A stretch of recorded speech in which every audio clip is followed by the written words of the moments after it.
ओम सूर्य देवाय नमः। माघ मास की सूर्य भगवान की कथाओं की श्रृंखला में कल आपने सुना था रथ के साथ रहने वाले देवताओं का कथन व गमन का वर्णन, साथ ही उदय व अस्त का भेद।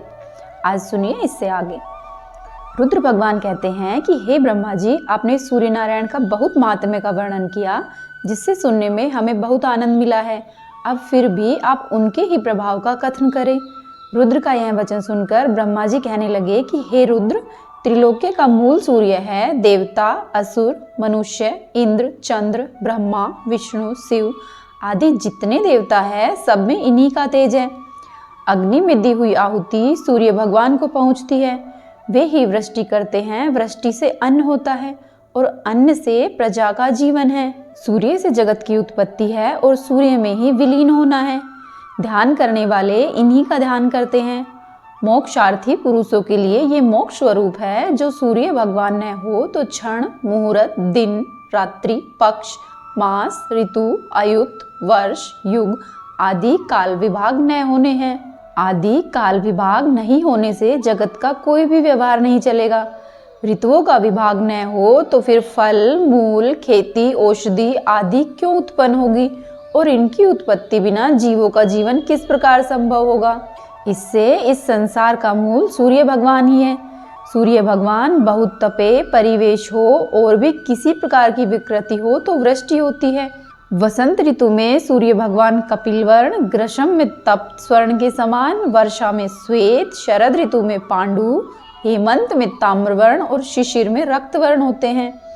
सूर्य भगवान कृष्ण वर्ण हो तो जगत में रोग होता है, ताम्रवर्ण हो तो सेनापति का नाश होता है, पीत वर्ण होने से राजकुमार की मृत्यु, वहीं श्वेत वर्ण से राजपुरोहित का विध्वंस, चित्र और धूम्र वर्ण होने से जगत में चोर और शस्त्र का भय हो जाता है। परंतु ऐसा वर्ण होने के अनंतर जो वृष्टि हो जाए तो ये अनिष्ट फल नहीं होते हैं। रुद्र पूछते हैं कि सूर्य नारायण की रथ यात्रा किस काल में और किस विधि से करनी चाहिए, और रथ यात्रा करने वाले पुरुषों को और जो रथ को खींचे, रथ के साथ जाए, रथ के आगे नृत्य करे, गावे, उनका क्या फल होता है, यह आप लोकहित के लिए कृपया करके विस्तार से वर्णन करें। यह सुनकर ब्रह्मा जी कहने लगे कि हे रुद्र, आपने बहुत ही उत्तम प्रश्न किया है। अब हम इनका वर्णन करते हैं, आप प्रेम पूर्वक श्रवण करें। सूर्य की रथ यात्रा और इंद्रोत्सव ये दोनों जगत के कल्याण के अर्थ में हमने प्रवृत्त किए हैं। ये दोनों उत्सव जिस देश में हो वहाँ कभी राजचोर, दुर्भिक्ष आदि उपद्रव नहीं होते हैं। इसीलिए उपद्रव शांति के लिए ये दोनों उत्सव करने चाहिए। मार्गशीर्ष मास की शुक्ल सप्तमी को घी से सूर्य नारायण को श्रद्धा से जो भी स्नान कराता है, वह पुरुष सोने के विमान में बैठकर अग्निलोक में जाता है। जो पुरुष शर्करा सहित भात, मिठाई और विचित्र वर्ण का भात सूर्य नारायण को अर्पित करता है, वह ब्रह्मलोक को पाता है। जो सूर्य नारायण के उबटन लगाता है, वह सूर्यलोक में निवास करता है।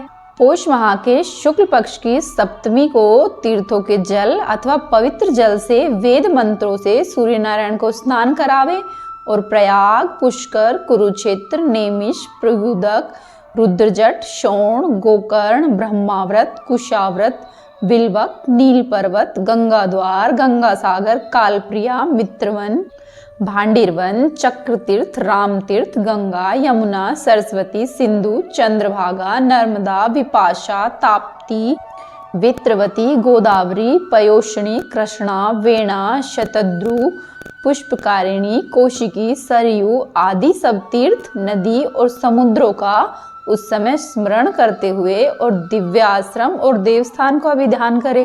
इस प्रकार से स्नान कराकर 3 दिन, 7 दिन, एक पक्ष अथवा महीने भर उस स्नान में ही सूर्य नारायण का ध्यान में रखें और नित्य भक्ति से पूजन करें। माघ मास के कृष्ण पक्ष की सप्तमी को पक्की ईंटों से बनी हुई वेदी पर सूर्य नारायण की स्थापना करके हवन करावे, ब्राह्मणों को भोजन करावे, वेदों का पाठ करे और भांति भांति के नृत्य गीत गावे, वाद आदि उत्सव करावे। फिर माघ शुक्ल पक्षमी को एक बार भोजन करे। षष्ठी की रात्रि के समय भोजन और सप्तमी को उपवास करे। हवन और ब्राह्मण भोजन आदि कराकर सबको दक्षिणा देकर पौराणिक का भली भांति पूजन कर स्वर्ण के रत्न जड़ित रथ में सूर्य नारायण को विराजित करे। और वह रथ उस दिन मंदिर के आगे ही खड़ा रखे। रात्रि को सब जागरण करे और नृत्य करे।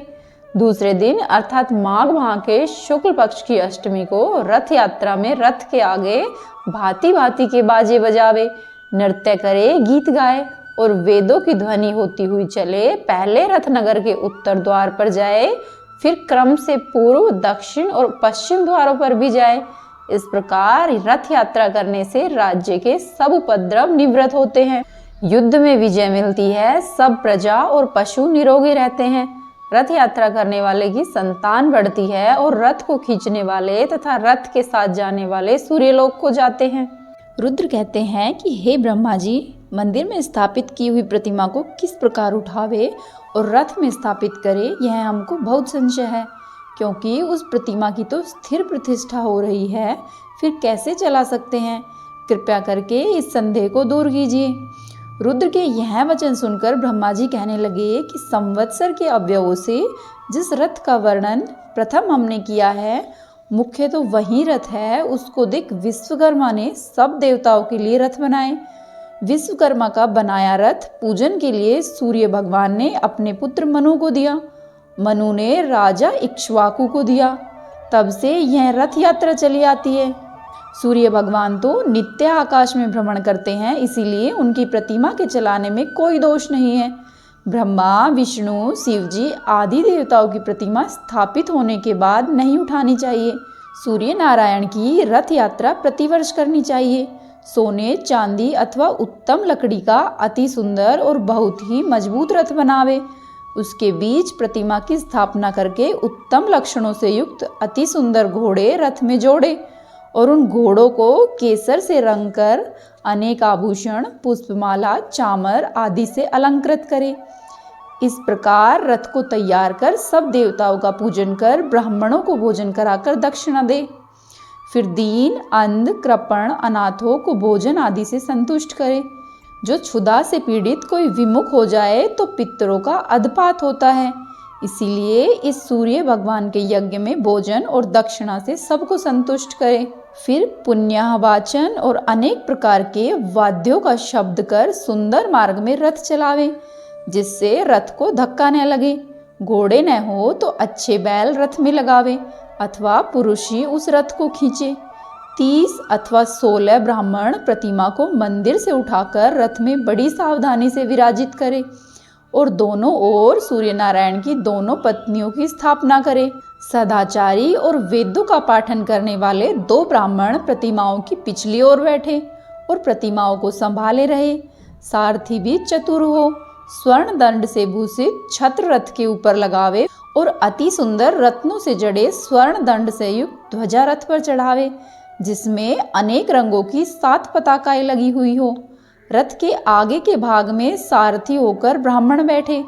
ब्राह्मण, क्षत्रिय और वैश्य को ही रथ को स्पर्श करने का अधिकार है। अपने रथ से चलकर पहले नगर के उत्तर द्वार पर जाए, वहां एक दिन रहे, अनेक प्रकार के नाच, तमाशे, वेद पाठ, पुराणों की कथा और ब्राह्मण भोज करावे और ब्राह्मण ही सब उत्सव करे। नवमी के दिन रथ चलाकर पूर्व द्वार पर जाकर एक दिन रहे, वहां पर क्षत्रिय उत्सव करे। तीसरे दिन दक्षिण द्वार पर रथ रहे, वहां पर वैश्य पूजन और उत्सव करे।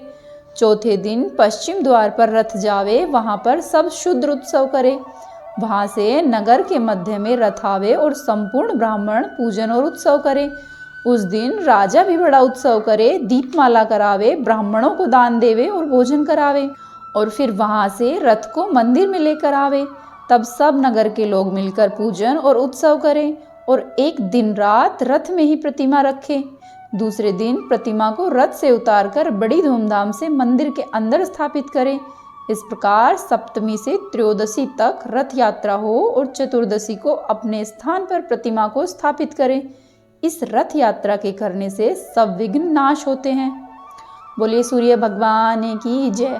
उम्मीद है आपको आज का अध्याय पसंद आया होगा। यदि अध्याय अच्छा लगा तो वीडियो को लाइक कीजिए, चैनल को सब्सक्राइब करें और वीडियो को अवश्य ही शेयर करें और कमेंट बॉक्स में ओम सूर्य देवाय नमः अवश्य ही लिखें।